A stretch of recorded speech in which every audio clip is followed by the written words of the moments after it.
If you've been finding it difficult to stick to a healthy diet of bland, unprocessed food, a new study has been published, providing perhaps the best news a study has ever shown on the topic. The new study shockingly suggests that maybe we need to rethink the notion of eating mainly healthy, unprocessed food. The study, conducted by Professor John Heiser from the University of Oxford, claims that eating too much healthy food can be detrimental to one's health. A negative stimulus from unhealthy food, says the professor, is necessary in the correct amounts to stimulate the body's immune system and force it to adapt. The professor is currently in the process of broadening the study to include alcohol, cigarettes, artificial sweeteners, and many other classically harmful substances that he claims are necessary to, quote, keep your body in a state of adaptation. Perhaps the most shocking part of this study is the fact that it sounds plausible, but is entirely made up. Just like my British accent, which I invented to achieve my agenda and promote my beliefs, which is the problem with most studies. And why should you care about what a diet study shows anyway?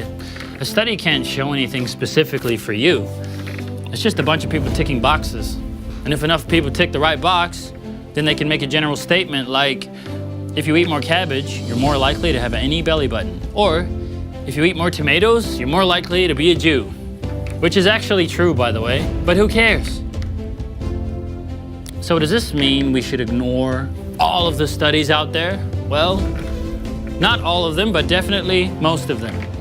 Especially ones that get made into memes and shared around as if anybody has any idea what they're talking about.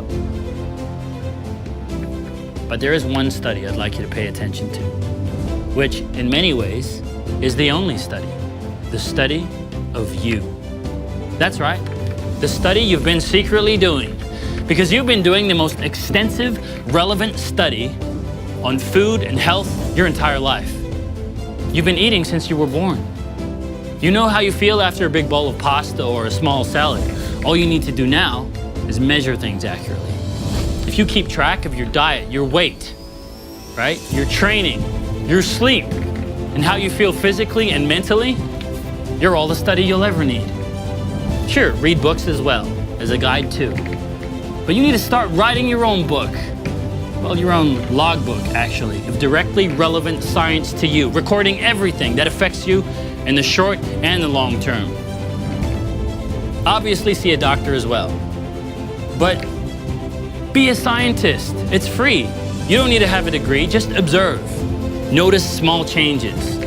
Become a Sherlock Holmes type detective, searching for clues, detecting subtle changes in your body over time to unlock and fine-tune all of the potential you have and solve the unique puzzle of you.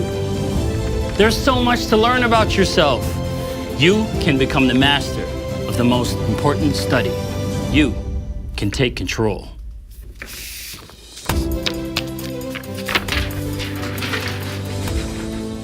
Your life, your destiny. Take control!